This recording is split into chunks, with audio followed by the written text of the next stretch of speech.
कल के क्लास में हम लोगों ने प्रेजेंट परफेक्ट कंटीन्यूअस टेंस की परिभाषा को जाना था, इसकी डिफिनेशन को जाना था कि what is present continuous tense, which types helping verbs are used with in this tense and which types verb forms are used.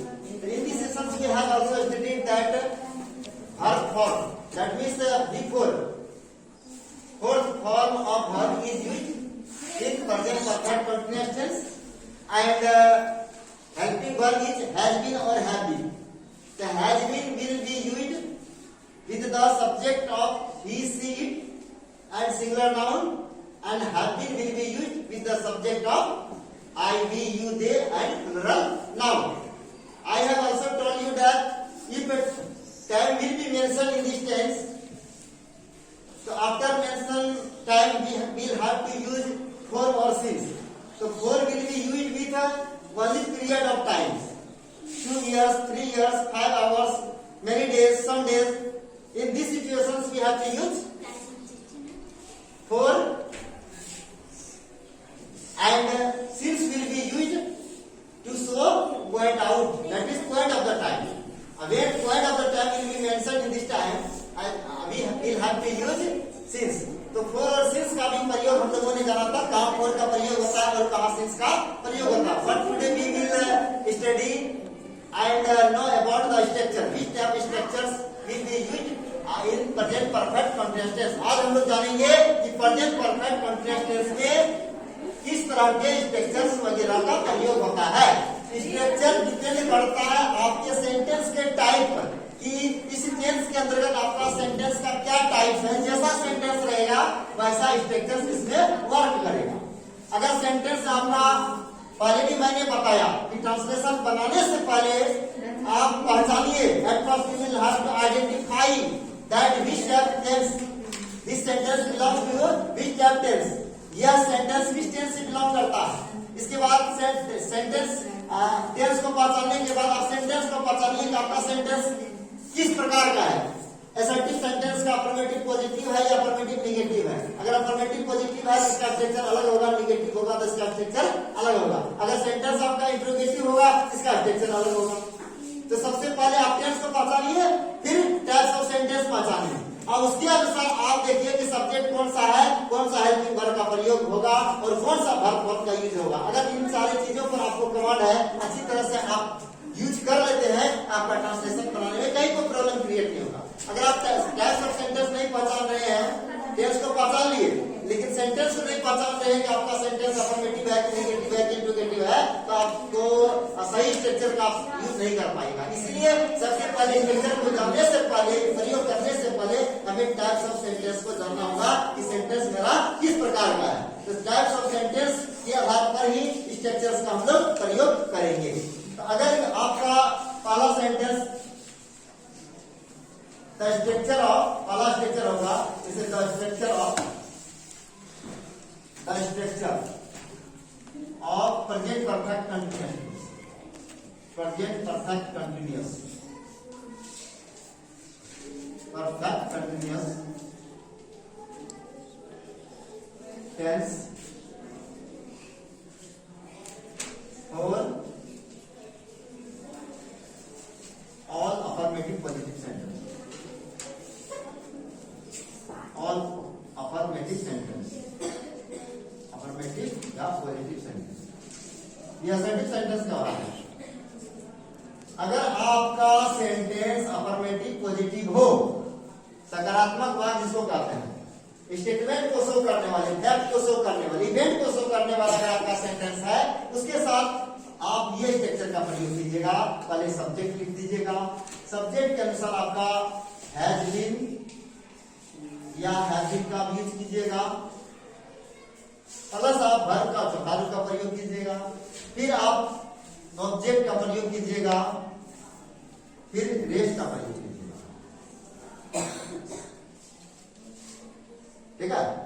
और अगर इसमें जनरली वाक्य है, तब अगर जनरली वाक्य है आपका वह अंग्रेजी पढ़ते आ रहा है, जैसे ये वाक्य वह अंग्रेजी पढ़ते आ रहा है, इसमें कोई टाइम का मेंशन नहीं किया गया, समय को उल्लेख नहीं है, इसलिए इसमें हम लोग कोई नहीं लगाएंगे, केवल हैव बीन हैज बीन और बी फॉर ऑब्जेक्ट टेस्ट लिख करके कर देंगे। तो वो हो गया आपका सब्जेक्ट पढ़ते आ रहा है, हो गया वर्ब आ रहा है, आ रही है, तो प्रेजेंट परफेक्ट कंटीन्यूअस टेंस के बाद का पहचान। ठीक है, यही आ रहा है के आधार पर हमने इसको प्रेजेंट परफेक्ट कंटीन्यूअस टेंस का नाम दिया। ठीक है, अब इसका सेंटेंस जो है आपका अफर्मेटिव पॉजिटिव है, ना तो नहीं शब्द इसमें लगा हुआ है, ना तो किसी प्रकार का क्वेश्चन है। क्वेश्चन रहता तो क्वेश्चन चिन्ह का प्रयोग किया जाता, और नेगेटिव रहता तो नहीं शब्द का इसमें चर्चा रहता। यहाँ ना तो नहीं शब्द लगा हुआ है, ना क्वेश्चन लगा हुआ है, अर्थात आपका सेंटेंस जो है अफर्मेटिव पॉजिटिव है, इसलिए आपको ये स्ट्रक्चर लगाना। अंग्रेजी हो गया आपका ऑब्जेक्ट, इसमें रेस्ट नहीं है, तो लिख देंगे he has been reading English, he has been reading English, वो अंग्रेजी पढ़ते आ रहा, अर्थात उसके द्वारा अंग्रेजी पढ़ने का काम अभी तक चालू है, पहले शुरू हुआ था जो अभी तक चलते आ रहा। he has been reading English। अब इसमें समय का अगर उल्लेख रह गया तो आपको स्ट्रक्चर में चेंज कर देना है। अगर समय लगा रहेगा सुबह से या 2 दिन से 4 दिन से, तो हमको सब्जेक्ट प्लस हैज बीन, तो ये स्ट्रक्चर ये लागू करना है। समय के उल्लेख रहने पर हैज बीन प्लस या हैव बीन या हैव बीन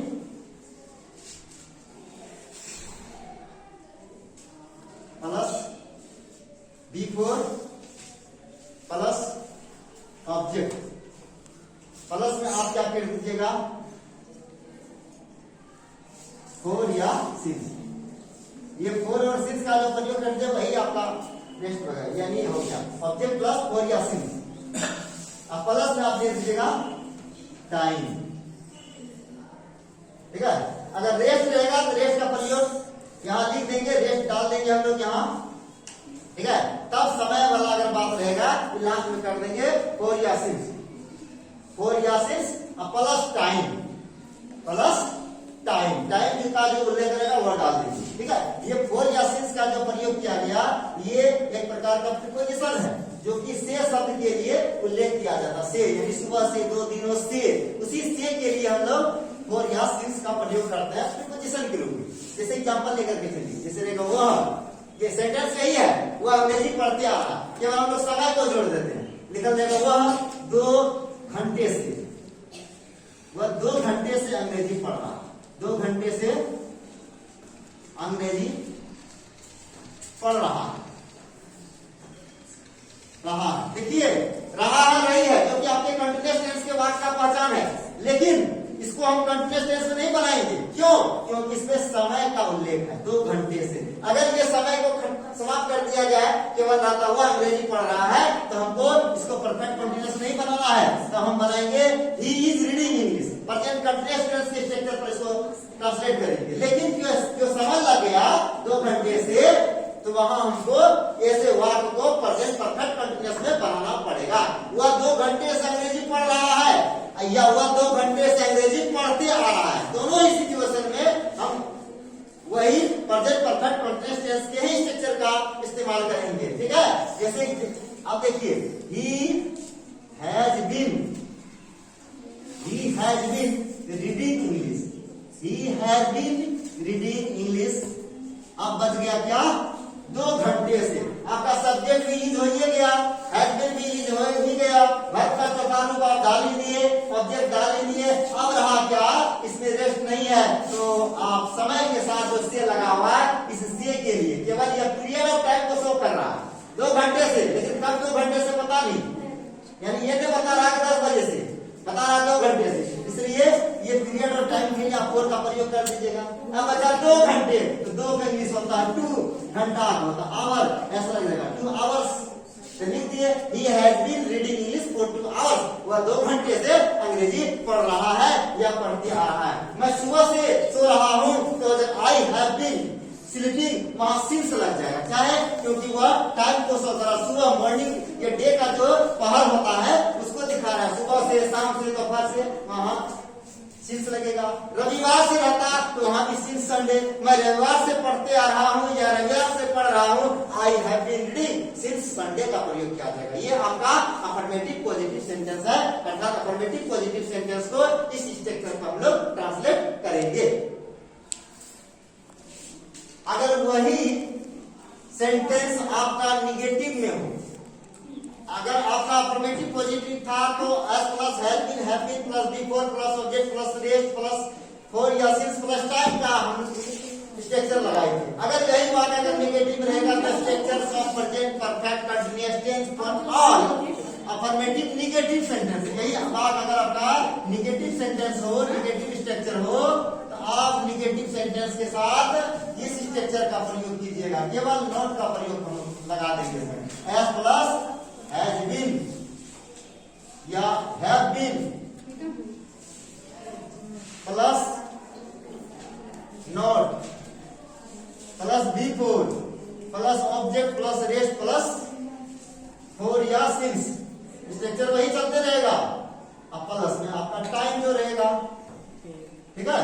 इस स्ट्रक्चर पर ऐसे वाक्य को ट्रांसलेट करना है। Subject plus has been oblique have been, not plus V four plus object plus rest plus for या सिंस प्लस टाइम। जैसे एग्जांपल में, by the example we will understand the sentence of present perfect continuous tense. तो जैसे example है, वह सुबह से नहीं पढ़ रहा है, वह सुबह से नहीं पढ़ रहा है या सुबह से नहीं पढ़ते आ रहा है, दोनों सेंटेंस एक हैं। वह सुबह से नहीं पढ़ रहा है या सुबह से नहीं पढ़ते आ रहा है। रहा है रही है कंटिन्यूअस का वाक्य है, लेकिन ये जो टाइम दिखा दिया गया, तो ये जो निर्धारित समय से शुरू किया गया, इस स्थिति में समय का मेंशन होने के कारण ऐसे वाक्य को परफेक्ट कंटीन्यूअस में बनाया जाएगा। लिख देंगे he has been not, या इसको आप ऐसे भी बना सकते हैं, he has not been, he has not been भी बना सकते हैं। तो he has been क्या है, reading, he has been reading, इसमें ऑब्जेक्ट का उल्लेख नहीं है। he has been reading कब से, सुबह से, यहाँ सिंस का प्रयोग हो जाएगा, क्योंकि पॉइंट ऑफ टाइम देखिए पहर को बता रहा, सिंस मॉर्निंग। नहीं, कोई क्रिया नहीं हो रहा है, लेकिन फिर भी अगर ऐसे बात रहेगा, वह 2 दिनों से बीमार है, तो वहां भी हम बनाएंगे वह 2 दिनों से बीमार नहीं है। he has been not ill or sick for 2 days, वहां भी हम जो है ऐसे वाक्य को परफेक्ट कंटीन्यूअस टेंस में ही बनाएंगे। वह 2 दिनों से अंग्रेजी नहीं पढ़ते आ रहा है, सॉरी वह सुबह से, तो ऐसे अंग्रेजी नहीं पढ़ते आ रहा है, तो भी इस बात को बनाएंगे he has been not reading English for 2 days, ठीक है। अगर स्ट्रक्चर नंबर 3, अगर वह स्ट्रक्चर आपका सेंटेंस जो है इंट्रोगेटिव हो, इंट्रोगेटिव में भी पहले हम सॉफ्ट इंट्रोगेटिव के बारे में पढ़ेंगे, पॉजिटिव सॉफ्ट फिर नेगेटिव सॉफ्ट, इसके बाद WH के बारे में पढ़ेंगे। तो थर्ड में स्ट्रक्चर हो जाएगा आपका, क्या हो जाएगा, सॉफ्ट इंट्रोगेटिव। और डायरेक्ट हम लोग लिखते हैं the sentence of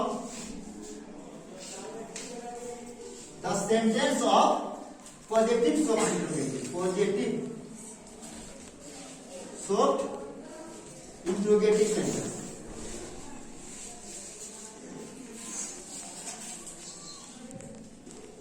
interrogative sentence, अगर मेरा वाक्य सॉफ्ट इंट्रोगेटिव हो, यानी पॉजिटिव सॉफ्ट इंट्रोगेटिव हो, तो पॉजिटिव सॉफ्ट इंट्रोगेटिव सेंटेंस करने पर इससे सेंटेंस को ट्रांसलेट करने के लिए इस स्ट्रक्चर का हम लोग यूज करेंगे। इसका स्ट्रक्चर हो जाएगा क्या, वाक्य की जो शुरुआत होगा क्या से होगा, क्योंकि सॉफ्ट इंट्रोगेटिव है। क्या मैं सुबह से पढ़ रहा हूँ, क्या 2 घंटे से यहाँ मेरा इंतजार कर रहे हैं, तो ऐसे क्या से वाक्य की शुरुआत होगा। स्ट्रक्चर क्या होगा, हैज और हैव बीन आपको पहले रख देना है, हैज बीन या हैव बीन, ठीक है। और बहुत सारे बुक में आपका हैज सब्जेक्ट के बाद बीन का प्रयोग किया जाता है, जिससे कोई फर्क पड़ने वाला नहीं है। आप एक साथ यूज कर दीजिए हैज बीन या हैव बीन, नहीं तो हैज के बाद सब्जेक्ट लगाइए तब बीन लगाइए, ऐसे दोनों प्रयोग कर सकते हैं। तो हम लोग सुविधा के अनुसार के लिए जो है एक साथ प्रयोग कर रहे हैं, ताकि आपको दिक्कत ना हो, हैज बीन और हैव बीन, ठीक है। प्लस बहुत सारे बुक में ऐसा ही होता है, हैज को अलग कर देगा, फिर सब्जेक्ट लगा करके तब बीन का प्रयोग किया जाता है। नॉट के भी प्रयोग करने में थोड़ा डिफरेंस कर दिया जाता है, वो आपकी इच्छा पर निर्भर है कि आप कैसे बनाइएगा, आपको कैसी सुविधा होगा। हैज बीन और have been plus subject subject plus B4 plus O plus R। अब समय रहने पर हम लोग क्या कर देंगे, समय नहीं रहेगा यही तक वापस खत्म कर देंगे। अगर समय को लेकर रहेगा तो हम लोग 4 और सिंस को लगाते ही आगे बढ़ेंगे। 4 और सिंस प्लस टाइम, टाइम जो रहेगा वो लिख देंगे और लास्ट में हम जो है क्वेश्चन चिन्ह का प्रयोग कर देंगे, क्योंकि आपका इंटरोगेटिव सेंटेंस है इसलिए क्वेश्चन का प्रयोग कर देंगे। जैसे एग्जांपल रहेगा, क्या मैं 2 दिनों से परीक्षा की तैयारी कर रहा हूं? क्या मैं 2 दिनों से परीक्षा की तैयारी कर रहा हूं या तैयारी करते आ रहा हूं? क्या मैं 2 दिनों से परीक्षा की तैयारी कर रहा? परीक्षा की तैयारी का मतलब होता है परीक्षा के लिए तैयारी करना, इसलिए वहां फॉर का प्रयोग होता है, वहां ऑफ का प्रयोग नहीं करेंगे। प्रिपेयरिंग ऑफ द एग्जामिनेशन नहीं करके प्रिपेयरिंग फॉर द एग्जामिनेशन, क्योंकि परीक्षा के पर्पस से लोग तैयारी करता है। तो इसमें लिखेंगे क्या, क्या क्वेश्चन कर रहा है, किसी से हम जवाब मांग रहे हैं हाँ या नहीं ग्रुप में, इसलिए इसका नाम है सॉफ्ट इंटरोगेटिव। इसमें मैं के साथ हैव का प्रयोग कर देंगे, तो लिख देंगे have been I preparing, prepare का चौथा रूप preparing for the examination, for the examination. अगर ये समय नहीं रहता ना तो यही से बात को हम समाप्त कर देते। फॉर द एग्जामिनेशन, क्या मैं परीक्षा की तैयारी करते आ रहा हूँ, क्या मैं परीक्षा की तैयारी कर रहा हूँ? नहीं, जब रहता क्या मैं परीक्षा की तैयारी कर रहा हूँ, एम आई प्रिपेयरिंग, वही छोड़ देंगे। लेकिन यहाँ जो समय लग गया है इसलिए ले जाएंगे। Have been I preparing for the examination, कब से? 2 दिनों से, फॉर 2 डेज। तो हो गया, क्वेश्चन से लगा देंगे। देखिए have been I preparing for the examination for 2 days. क्या मैं सुबह से दौड़ रहा हूं? क्या मैं सुबह से दौड़ रहा हूं? Have been I running since morning. क्या मैं 2 घंटे से यहां आपका इंतजार कर रहा हूं? Have been I waiting for you for 2 hours. इस प्रकार ऐसे वाक्यों को हम लोग इस स्ट्रक्चर पर ट्रांसलेट करेंगे। यही वाक्य अगर आपका निगेटिव हो तो स्ट्रक्चर फिर बदल जाएगा, केवल नोट उसमें लग जाएगा। ठीक,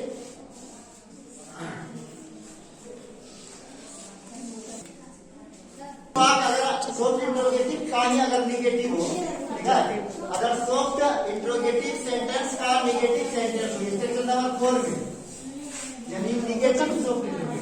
इससे पहले हमने पॉजिटिव सॉफ्ट इंट्रोगेटिव को ट्रांसलेट किया था हैव बीन और हैव बीन के स्ट्रक्चर पर। स्ट्रक्चर वही होगा, केवल नॉट शब्द का प्रयोग होगा, क्योंकि यह निगेटिव सेंटेंस है।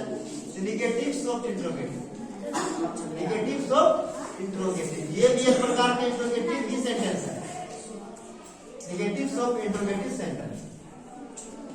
ठीक है, अगर निगेटिव सॉफ्ट इंट्रोगेटिव सेंटेंस है तो ऐसे सेंटेंस को ट्रांसलेट कराने के लिए हम लोग इस स्ट्रक्चर का प्रयोग करेंगे, हैज बीन या हैज बीन। तो लगाना ही है, प्लस सब्जेक्ट डाल दीजिए, प्लस में नोट डाल दीजिए। बहुत सारी बुक में ऐसा भी मिलेगा, हैज सब्जेक्ट डाल करके आई तब नोट तब बीन लगे, ऐसे भी आप लिख सकते हैं। अगर आपको सुविधा लग रहा है हैज या हैव तब सब्जेक्ट तब नोट तब बीन, तो वो भी आप लिख सकते हैं, वो भी आप लिख सकते हैं। नहीं तो हैज बीन और हैव बीन, क्योंकि एक साथ हम लोग शुरू से ही लिखे हैं तो शुरू से ही प्रयोग करने में आपको सुविधा होगा, नहीं तो दिक्कत हो जाएगा। दोनों स्ट्रक्चर को हम लोग बना सकते हैं, हैज बीन और have been plus subject plus not, plus हो जाएगा क्या बिफोर, फिर ऑब्जेक्ट, फिर रेस्ट। अगर समय रहेगा तो फिर आपका 4 और 6 प्लस में टाइम रहेगा, साथ में क्वेश्चन चिन्ह तो रहेगा ही नहीं। तो इस स्ट्रक्चर पर ट्रांसलेट करेंगे। जैसे रहेगा वाक्य, देखिए एग्जाम्पल में, क्या मेरा भाई, देखिए हम आपसे पूछ रहे हैं क्या मेरा भाई सुबह से व्यायाम कर रहा है? व्यायाम नहीं कर रहा है, निगेटिव है। क्या मेरा भाई सुबह से व्यायाम नहीं कर रहा है, यानी हम आपसे पूछ रहे हैं कर रहा है नहीं कर रहा है क्या? क्या मेरा भाई सुबह से व्यायाम नहीं कर रहा? क्या आप 2 दिनों से नहीं पढ़ रहे हैं? क्या आप कई वर्षों से यहाँ नहीं रह रहे हैं? इस तरह के वाक्यों को हम लोग किस स्ट्रक्चर पर ट्रांसलेट करेंगे? तो हैज, क्योंकि मेरा भाई थर्ड पर्सन का सिंगुलर नंबर है। क्या मेरा भाई थर्ड पर्सन का सिंगुलर नंबर है? तो इसको हैज बीन का प्रयोग करेंगे। तो has been my brother not,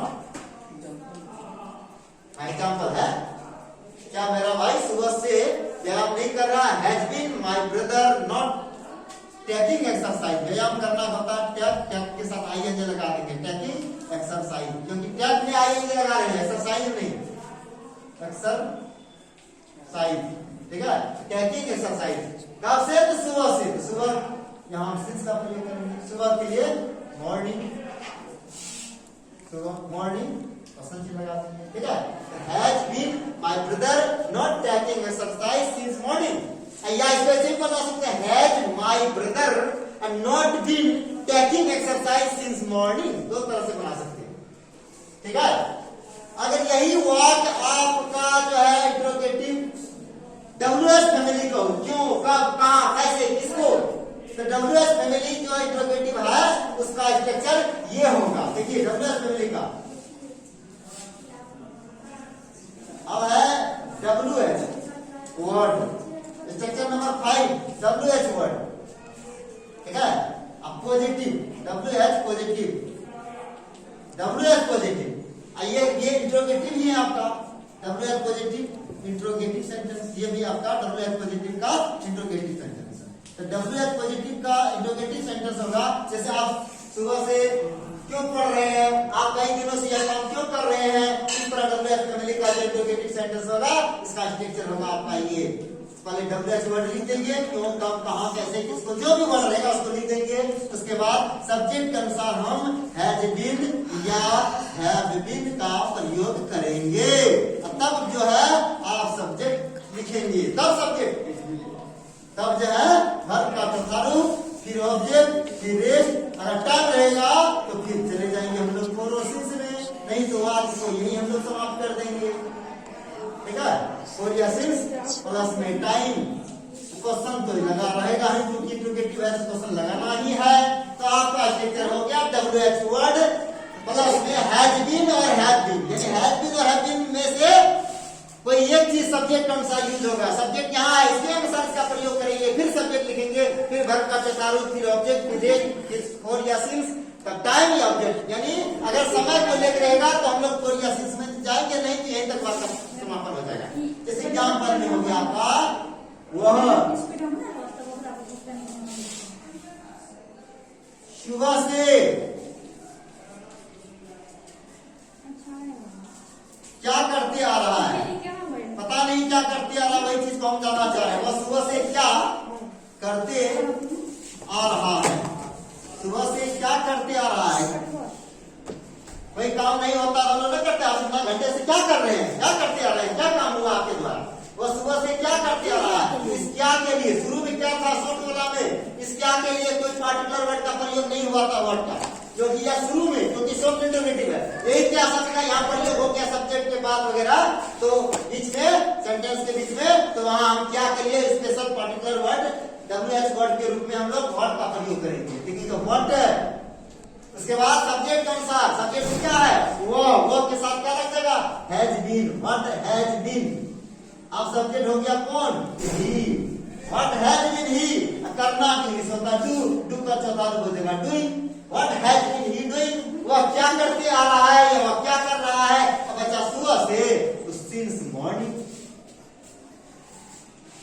अब इसका जवाब देने वाला आदमी बोलेगा वो सुबह से कुछ नहीं कर रहा, मैं सुबह से अंग्रेजी पढ़ रहा है, वो सुबह से व्यायाम कर रहा है, सुबह से पत्र लिख रहा है, सुबह से नाच कर रहा है, जो बोलने करेगा इसका जवाब देगा कि मैं 2 घंटे से आपको क्या पढ़ा रहा हूं, तो what have been I teaching you for 2 hours. ऐसे बात को ट्रांसलेट करेंगे, मेरे शिक्षक मुझे यहाँ क्या पढ़ाते आ रहे हैं, तो what has been my teacher teaching me here. इस प्रकार वाक्य को हम लोग इंट्रोगेशन सन लगा करके प्रयोग करेंगे। यही वाक्य अगर आपका देखिए छठा स्ट्रक्चर में यही रहेगा, केवल निगेटिव आ जाएगा। देखिए अगर निगेटिव सेंटेंस आ जाएगा, देखिए WH फैमिली का WH वर्ड का जो है फैमिली का आपका निगेटिव अगर वाक्य रहेगा, WH word negative interrogative, negative अगर इंट्रोगेटिव रहेगा, केवल नहीं सब लग जाए इंट्रोगेटिव सेंटेंस। अगर WH फैमिली का निगेटिव इंट्रोगेटिव सेंटेंस रहेगा, स्ट्रक्चर में हम क्या कर देंगे, देखिए स्ट्रक्चर आपका हो जाएगा WH वर्ड तो आपको लिखना ही है, उसके बाद हैज बीन या हैव बीन, ठीक है, प्लस सब्जेक्ट, इसके बाद एक नोट आ जाएगा, फिर आपका भी चलेगा, ऑब्जेक्ट चलेगा, रेस्ट चलेगा, टाइम रहेगा तो आपका फोर या सिंस लगेगा ही, प्लस में टाइम, प्लस में क्वेश्चन चिन्ह हुए तो स्ट्रक्चर टोटल चलेगा आपका वहां से यहां तक। केवल नोट शब्द का प्रयोग हो गया। जैसे एग्जांपल में देखिए, मैं 1 घंटे से यहां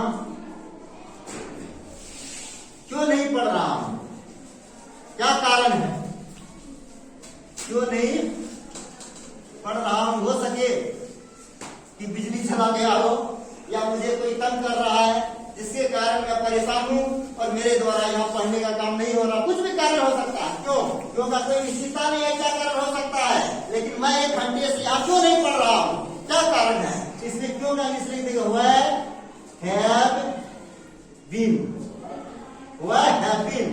आई नॉट रीडिंग। यहां के लिए लिख देंगे हियर, ठीक है। अब बचा 1 घंटे से तो 4, यहाँ भी टाइम का निश्चितता नहीं है, 1 घंटे के लिए हम लिख देंगे एन आवर या 1 आवर लिख देंगे, ठीक है। तो क्या क्वेश्चन भी लग जाएगा। तो why have been I not reading here for an hour, मैं 1 घंटे से यहाँ क्यों नहीं पढ़ते आ रहा हूँ? तुम सुबह से यहाँ अंग्रेजी कैसे पढ़ते आ रहे हो, तो कैसे नहीं पढ़ते आ रहे हो? तो how have been you not reading English since morning. इस प्रकार जैसा भी इंट्रोगेटिव रहेगा हम लोग WH वर्ड, इसके बाद जो है WH वर्ड के बाद आप हैव बीन या हैव बीन सब्जेक्ट का प्रयोग कर दीजिएगा, पर वर्ब का फिर सब्जेक्ट लिखिएगा, वर्ब का चौथा रूप, फिर ऑब्जेक्ट रेस्ट, टाइम का मेंशन रहेगा तो फोर या सिंस, ऑब्जेक्ट रेस्ट इस आधार पर हम लोग ट्रांसलेट कर देंगे। इस प्रकार कोई भी सेंटेंस अगर आपका प्रेजेंट परफेक्ट कंटीन्यूअस टेंस का हो तो आप ये स्ट्रक्चर का प्रयोग करके हम वाक्य को ट्रांसलेट कर सकते हैं। जैसे अगर टाइम का मेंशन नहीं रहेगा, सिंपल वाक्य रहेगा, मैं सुबह से पढ़ रहा हूँ, केवल रहेगा मैं अंग्रेजी पढ़ते आ रहा हूँ, आई हैव बीन, या सुबह रहेगा तो देखिए मैं सुबह से अंग्रेजी पढ़ रहा हूँ, I have been reading English since morning, मैं सुबह से अंग्रेजी नहीं पढ़ रहा हूँ या नहीं पढ़ते आ रहा हूँ, I have been not reading English since morning. क्या मैं सुबह से अंग्रेजी पढ़ रहा हूँ तो have been I reading English since morning. क्या मैं सुबह से अंग्रेजी नहीं पढ़ रहा हूँ, have been I not reading English since morning. मैं सुबह से अंग्रेजी क्यों पढ़ रहा हूँ, तो why have been I reading English since morning, why have been I not reading English since morning. इस तरह वाक्य को हम लोग 6 स्ट्रक्चर में आराम से ट्रांसलेट कर सकते हैं। इसलिए by this structure we can translate such type of sentence from Hindi to English. तो मुझे लगता है कि मैंने प्रेजेंट परफेक्ट कंटीन्यूअस टेंस के वाक्यों को ट्रांसलेट करने के लिए 2 वीडियो बनाया है, यानी इसका वॉल्यूम 1 और वॉल्यूम 2 दोनों मिलाकर के आपके प्रेजेंट परफेक्ट कंटीन्यूअस टेंस के वाक्यों को ट्रांसलेट करने के रूल्स के बारे में बताया गया है। मुझे लगता है कि अगर आप दोनों वॉल्यूम को अच्छी तरह से पढ़ेंगे और जो क्लास में नहीं आए हैं, by through this video you can also understand and read this lesson and also you can get the knowledge of present perfect continuous tense। अगर आप इस दोनों वॉल्यूम के आपको आप अच्छी तरह से कवर कर लेंगे तो मुझे लगता है कि प्रेजेंट परफेक्ट कंटीन्यूअस टेंस के वाक्यों को ट्रांसलेट करने में आपको कोई परेशानी या कोई दिक्कत नहीं होगी। फिर अगले दिन हम लोग अगले टेंस की शुरुआत करेंगे। आज इतना ही, फिर next day we will meet to each other. Thanks to